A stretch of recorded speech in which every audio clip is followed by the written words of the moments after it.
Television చరిత్రలో సరికొత్త ప్రయోగానికి బిగ్ బాస్ సిద్ధమవుతోంది. ఈసారి ఒకే ఇంట్లో కాకుండా ఏకంగా 2 ఇళ్లలో ఈ రియాలిటీ షో సందడి చేయబోతోంది. సెలబ్రిటీస్ వర్సెస్ సామాన్యులు అనే వినూత్న థీమ్తో బిగ్ బాస్ సీజన్ 9 ప్రేక్షకులను అలరించడానికి వచ్చేస్తోంది. ఈ మేరకు నిర్వాహకులు కూడా అధికారికంగా ఓ ప్రోమోను విడుదల చేయడంతో షోపై అంచనాలు భారీగా పెరిగిపోయాయి. అక్కినేని నాగార్జున హోస్ట్గా వ్యవహరించనున్న ఈ 9వ సీజన్ సెప్టెంబర్ 7వ తేదీ నుంచి ప్రారంభం కాబోతోంది. తాజాగా విడుదలైన ప్రోమోలో Nagarjuna double house double dose అంటూ చెప్పడం ఈ కొత్త ఫార్మేట్ పై ఆసక్తిని రెట్టింపు చేసింది. ఒక ఇంట్లో ప్రముఖ సెలబ్రిటీస్ ఉండగా మరో ఇంట్లో సామాన్యులు అడుగు పెట్టబోతున్నారు. ఇక ఇప్పటికే 8 సీజన్స్ ను విజయవంతంగా పూర్తి చేసుకున్న ఈ షో ఈసారి ఫార్మేట్ లో చేసిన మార్పులతో మరింత ఆసక్తికరంగా రక్తిగా మారబోతోంది.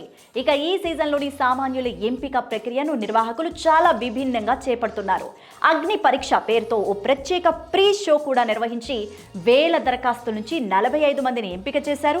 వీరికి కఠినమైన టాస్క్లు ఇచ్చి వారిలో అత్యుత్తమ ప్రదర్శన కనబరిచిన ముగ్గురికి మాత్రమే బిగ్ బాస్ హౌస్ లోకి ప్రవేశాన్ని కల్పించబోతున్నారు. ఇక ఈ ప్రీ షోకు అభిజిత్, బిందు మాధవి, నవదీప్ న్యాయ నిర్ణేతలుగా వ్యవహరించగా శ్రీముఖి యాంకర్ గా వ్యవహరిస్తున్నారు.